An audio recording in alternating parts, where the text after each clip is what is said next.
చాలా అద్భుతంగా ఉంది. వదిలేస్తే మొత్తం తినేస్తాను. నా సరదా తీరేంత కొంచెం ఇంకొక తిని వదులుతాను. కానీ చాలా బాగుంది. కానీ ఎంత తిక్కుగా ఉంది మీ ఇక్కడ. So nice. ట్రంప్ విషయం గురించి ఇప్పుడు ప్రపంచవ్యాప్తంగా చర్చ జరుగుతుంది. ట్రంప్ ప్రపంచ దేశాన్ని కంట్రోల్ చేయాలని అనుకుంటూ ఉన్నాడు. తను వ్యతిరేకించే దేశాలతో ఏదైనా వ్యాపార లావాదేవీలు చేస్తే అది మిత్ర దేశం అయినప్పటికీ కూడా అధిక బాధాలని అనుకుంటూ ఉన్నాడు. ఏకంగా 500% సుంకాలు విధిస్తామని అంటున్నాడు రష్యాతో ఎవరైనా ఆయిల్ దిగుమతి చేసుకుంటేనని. దీనిపైన ఇప్పుడు మనం మాట్లాడబోతున్నాం. నాగేశ్వర్ గారు, ఎలా చూడాలి ట్రంప్ని కంట్రోల్ చేసేవాడే లేడా? ట్రంప్ను కంట్రోల్ చేయగలిగింది అమెరికా ప్రజలు, అమెరికన్ కాంగ్రెస్.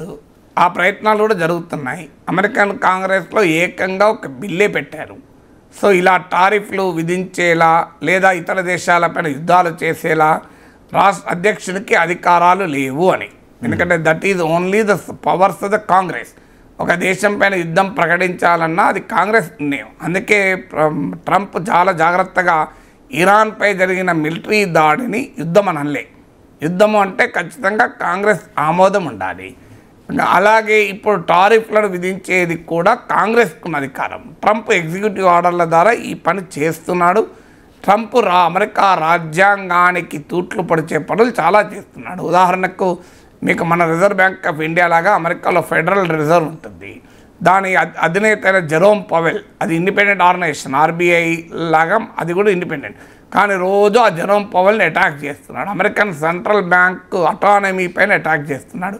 మీకు కాలిఫోర్నియా లాస్ ఏంజల్స్లో మీకు జరిగిన అల్లర్లు చూసాం. అసలు రాష్ట్ర ప్రభుత్వానికి సంబంధం లేకుండా రాజ్యాంగ విరుద్ధంగా ఫెడరల్ ఫోర్సెస్ పంపించాడు ట్రంప్. అమెరికా రాజ్యాంగంలో రాష్ట్రాలకు మన దగ్గర ఉన్న దానికన్నా ఎక్కువ పవర్స్ ఉంటాయి. ఎందుకంటే అది ప్యూర్లీ ఫెడరల్ కాన్స్టిట్యూషన్. మనదన్నా క్వాసై ఫెడరల్, అంటే అర్ధ సమాఖ్య రాజ్యాంగం మనది. క్వాసై ఫెడరల్ వాళ్ళది ప్యూర్లీ ఫుల్లీ ఫెడరల్ కాన్స్టిట్యూషన్. అయినా కూడా ట్రంప్ వ్యవహరిస్తున్నాడు. అందువల్ల ట్రంప్ మీద ఇప్పటికే కోర్టులో కేసులు ఉన్నాయి. ట్రంప్కి అధికారాలు ఉన్నాయా? సెంట్రల్ బ్యాంక్ గవర్నర్ను తీసేసే అధికారం ఉందా? అలాగే ఒక రాష్ట్ర ప్రభుత్వ అనుమతి లేకుండా ఫెడరల్ ఫోర్సెస్ పంపించే అధికారం ఉందా? ఒక దేశం పైన వాణిజ్య యుద్ధం జరిపే అధికారం ఉందా? ఒక దేశం పైన మిలిటరీ యుద్ధం జరిపే అవకాశం ఉంది? ఇదంతా అమెరికా కోర్టుల్లో నలుగుతున్నాయి, అమెరికా కాంగ్రెస్లో నలుగుతున్నాయి, అమెరికన్ పాలిటిక్స్లో నలుగుతున్నాయి. అవి తేలేదాకా ట్రంప్ ఇలాగే వ్యవహరిస్తాడు. ట్రంప్ లాగానే వ్యవహరిస్తాడు కదా. అంటే రష్యా నుంచి ఆయిల్ కొనుగోలు చేస్తే 500% సుంకాలు మేము విధిస్తామని అంటున్నారు. దీంతో భారత్ కూడా ఇబ్బంది పడే పరిస్థితి వస్తుందా?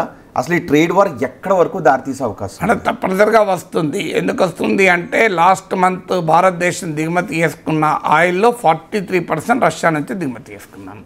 ఎందుకంటే రష్యా పైన శాంక్షన్స్ ఉండడం వల్ల అక్కడ నుంచి మనకు చౌకగా ఇంధనం వస్తుంది. అందువల్ల ఒక జూన్ మంత్లో మీకు 43% of our India's crude oil imports are from Russia. అందువల్ల ఎందుకున్నది ఇంపాక్ట్ ఖచ్చితంగా ఉంటుంది. అయితే ట్రంప్ ఏం చేస్తాడో ఎవడూ తెలియదు. 500% అమలు చేస్తాడన్న గ్యారంటీ ఏం లేదు. చైనా పైన అడ్డగులుగా సుంకాలు 240% ఎంతో అన్నాడు, మళ్ళీ తగ్గించాడు. సో ట్రంప్ ఏ క్షణంలో ఏం చెప్తాడో తెలియదు. సో మొదలు అన్ని దేశాలపైన సుంకాలు అన్నాడు, 90 రోజులు మళ్ళీ పాస్ అన్నాడు, మళ్ళీ రోజుకోరికి లేఖలు రాస్తున్నాడు, ఆఖరికి మనుషులే లేని దీవుల పైన కూడా సుంకాలు విధిస్తున్నాడు. ఆస్ట్రేలియాకి చెందిన ఒక ఐలాండ్లో అసలు మనుషులే ఉండరు, అక్కడ కూడా విధిస్తున్నాడు. అలాగే ఆస్ట్రేలియాకి చెందిన ఇంకో ఐలాండ్లో 2000 మంది ఉంటారు, దాని పైన కూడా సుంకాలు విధించాడు.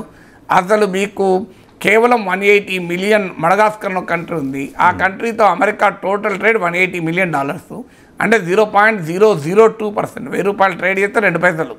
సో దానిపైన కూడా 25% సుంకాలు విధించాడు. లిబియాతో అమెరికా టోటల్ ట్రేడ్ $2 బిలియన్, అది 0.02%, అంటే ₹100 ట్రేడ్ చేస్తే 2 పైసలు. సో దానిపైన 30% టారిఫ్ విధించాడు. సో అందువల్ల ట్రంప్ విధించేటువంటి దానికి లెక్కే లేదు. ఇప్పుడు బ్రెజిల్ పైన మీకు 50% టారిఫ్ విధించారు. అసలు బ్రెజిల్తో అమెరికాకు ట్రేడ్ డెఫిసిట్ లేదు, ట్రేడ్ సర్ప్లస్ ఉంది. అమెరికా $49 బిలియన్ బ్రెజిల్కి ఎక్స్పోర్ట్ చేస్తే బ్రెజిల్ నుంచి అమెరికా ఇంపోర్ట్ చేస్తున్నది $42 బిలియన్, $7 బిలియన్ ట్రేడ్ సర్ప్లస్ ఉన్నది. ట్రేడ్ డెఫిసిట్ ఉంటేనే టారిఫ్లు విధిస్తా అన్నాడు, ట్రేడ్ సర్ప్లస్ ఉన్న బ్రెజిల్ పైన కూడా విధిస్తున్నాడు.